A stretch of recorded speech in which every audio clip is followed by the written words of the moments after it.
Figaro Radio. Un autre regard.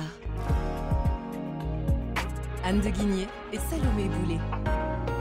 Figaro Radio. Bonjour Anne de Guigné. Bonjour Salomé. Cette semaine, dans votre chronique Un autre regard, vous faites un bond dans le temps, vous nous parlez des élections de 2024. Oui Salomé, j'étais surprise des très mauvais sondages de Joe Biden et des gouvernements en place en Europe. Alors bien sûr, moi je suis journaliste économique, j'ai mon angle particulier, mais dans cet angle économique, le sujet numéro 1, c'est l'inflation. Or, que ce soit Joe Biden ou dans une moindre mesure les exécutifs européens, le pari est gagné, l'inflation est en train de disparaître. Or, les uns comme les autres semblent très mal partis pour les futures élections. Alors, c'est très frappant pour Joe Biden, qui semble s'embarquer pour une campagne présidentielle extrêmement abrupte. Selon les sondages, près de 55% des électeurs désapprouvent son bilan. Et ce n'est pas à cause de son âge, puisque vous savez bien, son principal concurrent, Donald Trump, est de la même génération. Et il apparaît aujourd'hui légèrement en avance dans les sondages nationaux. Concernant les élections européennes de juin 2024, les sondages prévoient aussi une montée en force des oppositions, gauche radicale comme souverainiste. Et ces sondages vous surprennent? Bah oui, comme je vous disais, une fois de plus de mon angle économique, ces sanctions sont assez étonnantes. Qu'est-ce qu'on attendait en priorité d'un point de vue économique des exécutifs? C'est qu'ils parviennent à faire baisser l'inflation. Et c'est très compliqué. L'inflation, c'est un des sujets économiques les plus complexes. On le sait depuis des décennies. Aux États-Unis, l'inflation a été stabilisée à 3,7% en septembre. Vous vous rappelez, le plus haut, en juin 2022, c'était 9,1%. Nous en sommes loin, et donc l'inflation a été abaissée sans pour autant que la croissance soit cassée. Aux États-Unis, c'est flagrant. Au troisième trimestre, la croissance s'établissait à 4,9% en rythme annualisé, et le chômage aussi tient bon.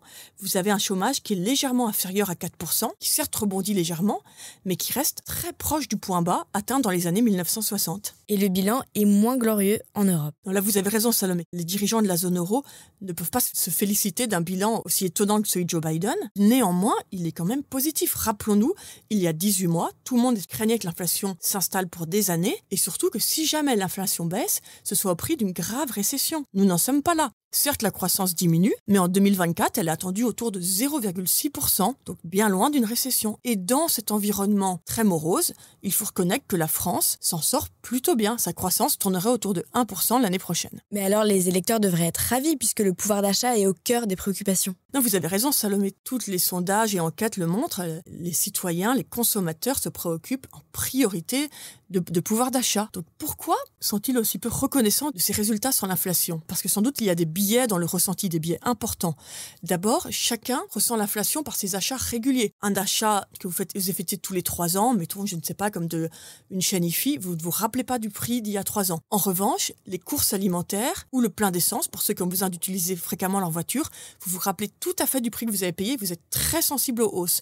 D'autant que ces deux secteurs continuent d'augmenter. Et par ailleurs, les enquêtes démontrent que les consommateurs ont un souvenir souvent très fantaisiste des prix d'origine. Et troisième raison, les consommateurs ont tendance à ne pas considérer le fait que leurs salaires ont également augmenté. Donc toutes ces raisons font qu'en fait, historiquement, les politiques sont très rarement récompensés pour avoir réussi à ramener l'inflation au plus bas. Donc la leçon de tout ça, en fait, c'est que les politiques sont très rarement récompensés, si on peut dire, d'avoir réussi à lutter contre l'inflation. D'ailleurs, Jacques Chirac en avait fait l'amère constat en 88. Vous savez, il avait perdu l'élection présidentielle, alors même qu'il était à l'époque à Matignon, donc Premier ministre d'opposition, et qu'il était parvenu, notamment en libéralisant les prix, à mettre enfin un terme à la très longue période d'inflation des années 70 et 80. Bon, il avait été aidé par la politique de la gauche de désinflation compétitive, mais c'est vraiment à partir du moment où il est à Matignon qu'on voit que l'inflation a baissé, ce qui n'a pas empêché un bel échec à la présidentielle. Merci Anne de Guigné. Merci Salomé. Je rappelle qu'on peut retrouver votre chronique dans Le Figaro, lefigaro.fr et sur Figaro Radio. À bientôt.